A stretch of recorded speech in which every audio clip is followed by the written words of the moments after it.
Assalamualaikum warahmatullahi wabarakatuh. Jumpa lagi dengan saya Ahmad Kardiman di Adkar Channel.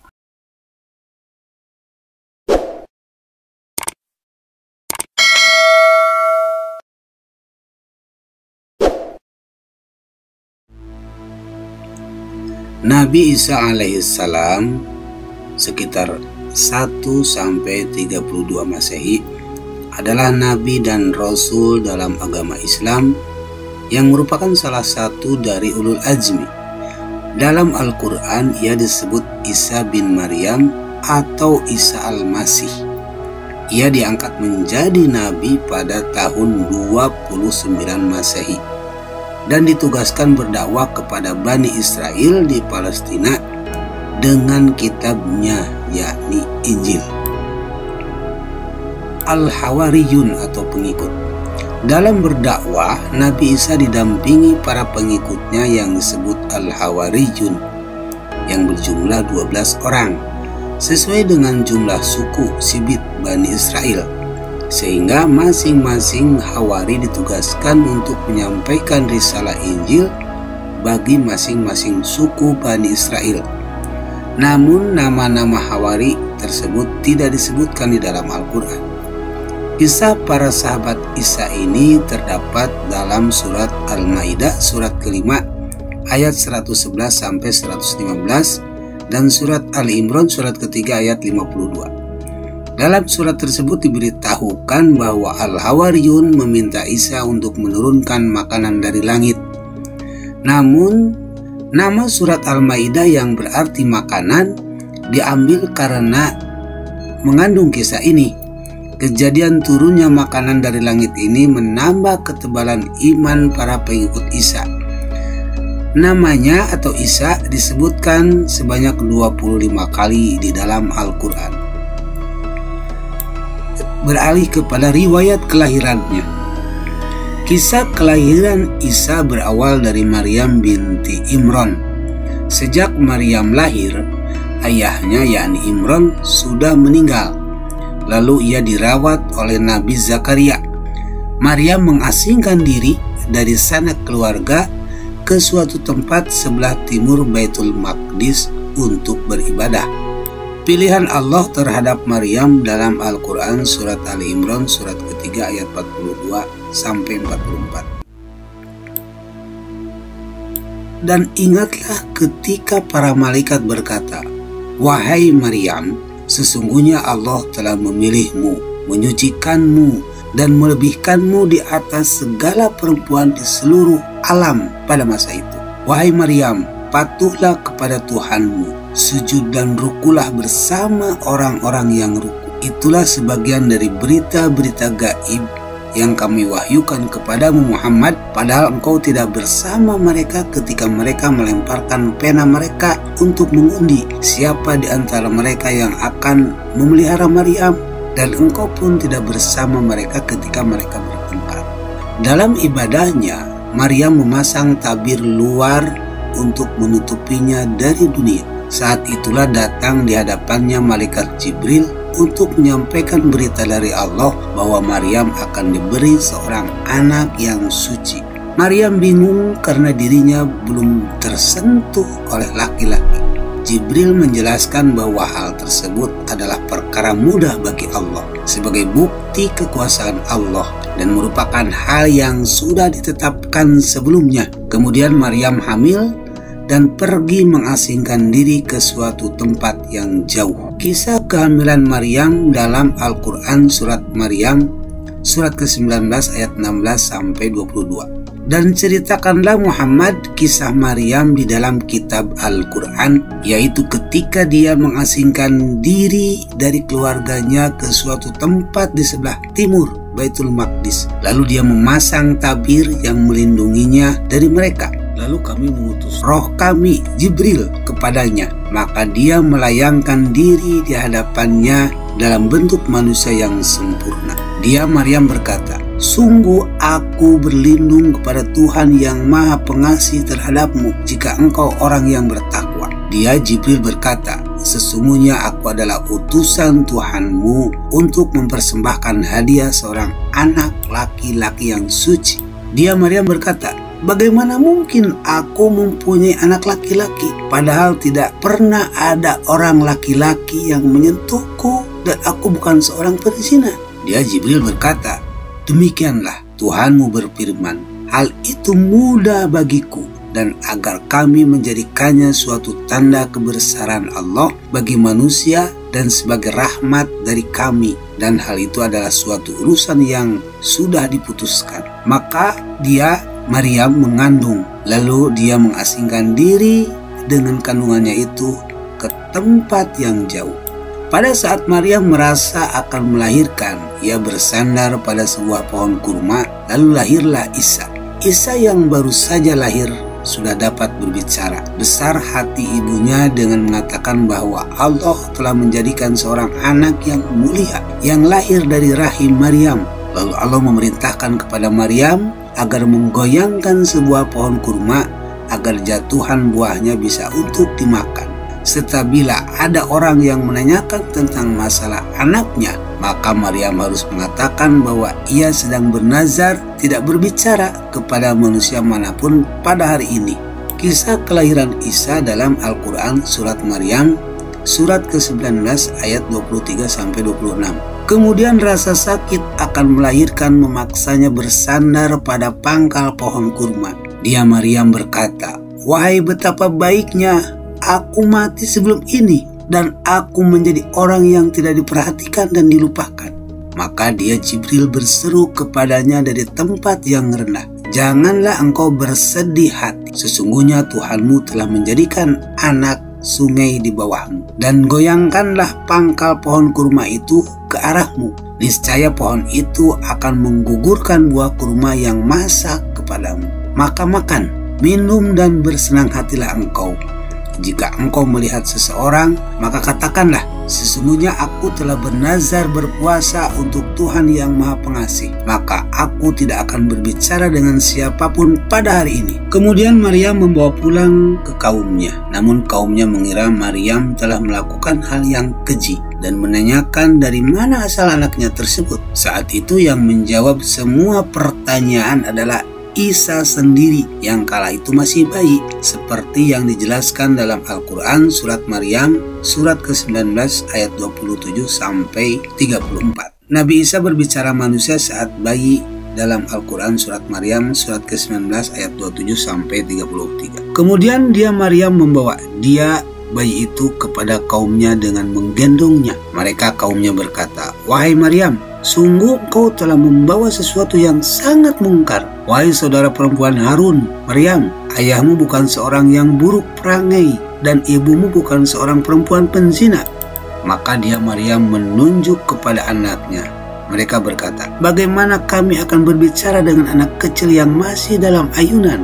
Dia Nabi Isa berkata, sesungguhnya aku hamba Allah. Dia memberiku kitab Injil dan dia menjadikan aku seorang nabi.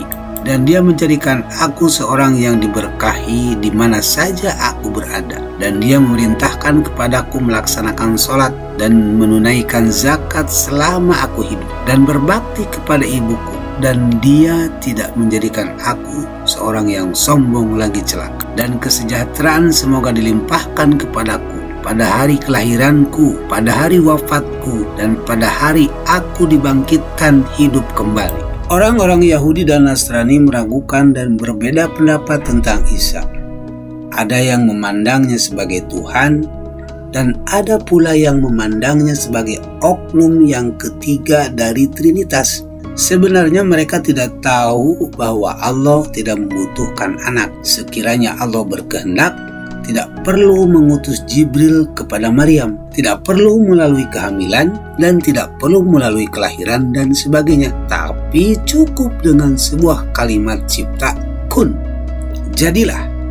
Penegasan status Isa oleh Allah dalam Al-Quran surat Maryam ayat 34-37. Itulah Isa putra Maryam yang mengatakan perkataan yang benar, yang mereka ragukan kebenarannya. Tidak patut bagi Allah mempunyai anak. Maha suci Dia. apabila dia hendak menetapkan sesuatu, maka dia hanya berkata kepadanya, kun, jadilah, maka jadilah sesuatu itu. Isa berkata, dan sesungguhnya Allah itu Tuhanku dan Tuhanmu, maka sembahlah Dia. Ini adalah jalan yang lurus. Maka berselisihlah golongan-golongan yang ada di antara mereka, yakni Yahudi dan Nasrani. Maka celakalah orang-orang kafir pada waktu menyaksikan hari yang agung. Kisah kelahiran Nabi Isa dalam Al-Quran surat Ali Imran ayat 45-47. Ingatlah ketika para malaikat berkata, wahai Maryam, sesungguhnya Allah menyampaikan kabar gembira kepadamu tentang sebuah kalimat atau firman-Nya darinya, yaitu seorang putra, namanya Al-Masih Isa putra Maryam, seorang terkemuka di dunia dan di akhirat, dan termasuk orang-orang yang didekatkan kepada Allah. Dan dia berbicara dengan manusia sewaktu dalam buayan dan ketika sudah dewasa, dan dia termasuk di antara orang-orang soleh. Dia Maryam berkata, ya Tuhanku, bagaimana mungkin aku akan mempunyai anak, padahal tidak ada seorang laki-laki pun yang menyentuhku. Dia Allah berfirman, demikianlah Allah menciptakan apa yang Dia kehendaki. Apabila Dia hendak menetapkan sesuatu, Dia hanya berkata kepadanya, jadilah, maka jadilah sesuatu itu. Dakwah dan mukjizat. Allah mengajarkan kepada Nabi Isa menulis dan membaca ilmu hikmah, Taurat dan Injil, dan diangkat sebagai Rasul untuk kaum Bani Israel. Selain dapat berbicara saat dilahirkan, Allah memberikan mukjizat, yaitu Isa menjadikan burung yang hidup dari tanah liat, menyembuhkan orang buta, menyembuhkan penyakit sopak, menghidupkan orang mati, dan mengetahui makanan yang dimakan dan disimpan oleh seseorang. Nabi Isa membenarkan kitab Taurat yang datang sebelumnya. Selain itu, Allah juga memberikan kepadanya kitab Injil. Nabi Isa menyampaikan kepada umatnya untuk bertakwa dan memuji Allah, karena Allah adalah Tuhan Isa dan Tuhan seluruh manusia. Dakwah dan mukjizat Nabi Isa dalam Al-Quran surat Ali Imran ayat 48-51. Dan Dia Allah mengajarkan kepadanya Isa kitab hikmah, Taurat dan Injil. Dan sebagai Rasul kepada Bani Israel, Dia berkata, aku telah datang kepada kamu dengan sebuah tanda mukjizat dari Tuhanmu, yaitu aku membuatkan bagimu sesuatu dari tanah berbentuk seperti burung.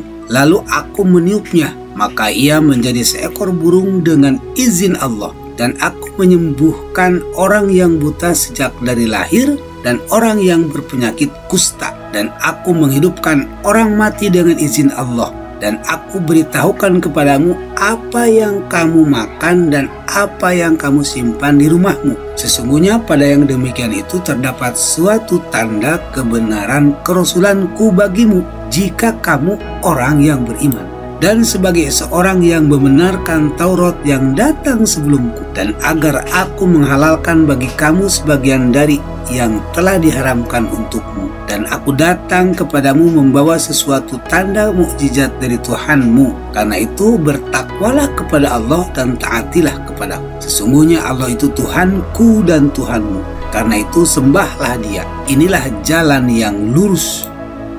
Isa tidak dibunuh atau disalib. Dakwah Nabi Isa tidak diindahkan oleh kaum Bani Israel, namun hanya diikuti oleh kaum Hawari, yakni murid-murid pilihan sebagai pengikut setia Isa yang mendampinginya siang dan malam. Seperti dalam Al-Quran surat Ali Imran ayat 52-55, selain diterangkan tentang kaum Hawari, di ayat tersebut juga dijelaskan tentang Isa yang dimatikan secara wajar oleh Allah.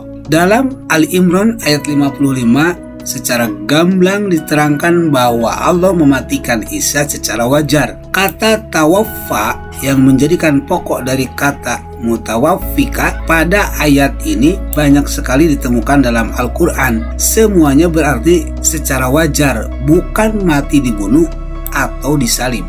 Al-Quran surat Ali Imran surat ketiga ayat 52-55 mengatakan, maka ketika Isa merasakan keingkaran mereka, Bani Israel, dia berkata, siapakah yang akan menjadi penolong untuk menegakkan agama Allah? Para Hawariyun, sahabat setianya, menjawab, kamilah penolong agama Allah. Kami beriman kepada Allah dan saksikanlah bahwa kami adalah orang-orang Muslim.